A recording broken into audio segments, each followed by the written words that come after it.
우리의 말, 즉 언어는 하나님의 형상을 따라 창조된 존재들에게만 주어진 특권이자 선물입니다. 하나님의 형상이 사람에게서 파괴되었지만 말의 권능은 아직도 남아서 활동 중이기 때문입니다. 그래서 잠언 18장 21절에서는 이렇게 기록하고 있습니다.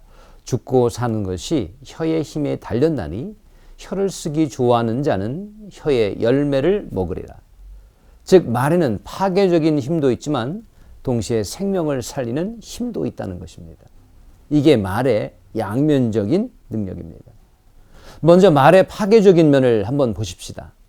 사람이 살아오면서 언제 가장 아팠던 경험이 있을까요? 물리적인 충격이나 몸에 가해진 아픔은 시간이 지나면 아물고 기억에서도 자연스럽게 사라집니다.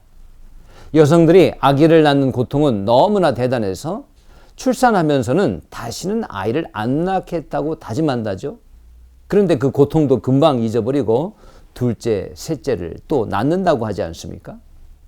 그런데 10년이 지나고 20년이 지나고 아니 평생 동안 지나도 회복되지 않고 남아있는 상처가 있는데 그것은 바로 말로 인한 마음의 상처들입니다. 이 상처는 시간이 지날수록 더 심해져가는 경우도 부지기수입니다. 예를 들어서 부모님으로부터 어려서부터 들었던 말, 넌 왜 그 모양이니? 널 낳은 게 후회가 된다 라는 말 한마디가 평생 동안 자신을 괴롭혔다고 고백하는 한 여성의 고백을 들은 적이 있습니다. 그리고 배우자로부터 당신의 집안은 왜 그 모양이야? 하는 한마디가 마음의 비수처럼 꽂혀서 평생을 우울했다던 한 여성의 이야기도 들은 적이 있습니다.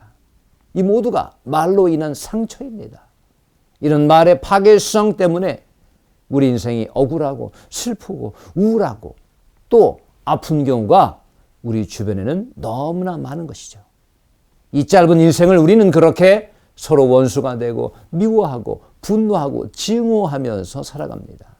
이 대부분이 말의 어두운 측면 때문입니다. 그런데 말에는 또한 생명을 살리는 능력적인 측면도 있습니다. 사무엘서 25장에 아비가일의 경우가 바로 그것입니다.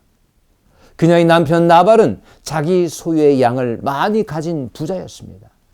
그래서 근처에 있던 다윗의 군대가 가끔 양을 치는 나발의 목자들에게 가서 도움을 주곤 했던 것이죠. 어느 날 양털 깎는 잔칫날에 다윗의 군대가 음식 좀 얻으려고 나발을 방문합니다. 하지만 술에 취한 나발은 다윗의 군대를 모욕하면서 빈손으로 돌려보냅니다. 다윗은 여기에 분노했습니다. 부하들이 당한 모욕을 참을 수가 없었던 것이죠. 분노 가운데 이내 군대를 모아서 나발의 집으로 쳐들어가서 그 집안의 모든 남자들을 몰살시키려고 합니다. 그런데 이때 현명한 아비가일이 다윗의 앞을 막았습니다. 그리고 그녀의 말 한마디 때문에 다윗의 분노는 누그러지고 피 흘림의 참사를 막을 수 있었습니다. 하마터면 다윗의 생애에 큰 오점을 남길 뻔했지만 아비가일의 지혜의 말 한마디 때문에 다윗은 실수를 면할 수 있었습니다. 그리고 나발의 집안의 남자들의 생명이 보존되었던 것입니다. 하나님이 기뻐하시는 말은 수없이 많겠지만 그 중에서도 격려의 말만큼 강력한 말은 없다고 생각이 됩니다. 그래서 히브리서 10장 24절에서 25절에서는 서로 돌아보아 사랑과 선행을 격려하라 라고 되어 있습니다. 격려의 말은 우리 안에 사랑과 선행을 끌어내는 힘이 있다는 것이죠.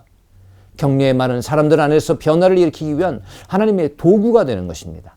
성령님이 우리 안에 살아계셔서 죄로 물든 우리를 하나님이 원하시는 모습으로 바로잡고 계신데 이때 우리를 변화시키는 도구로 사람의 격려의 말을 사용하신다는 것입니다.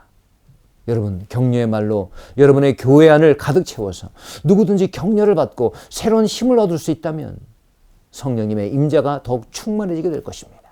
교회 그리고 가정 안에서 가장 먼저 표현되어야 할 말은 격려입니다. 서로를 격려하여 안팎으로 새로워지는 여러분의 교회와 가정 되시기를 주님의 이름으로 축원합니다.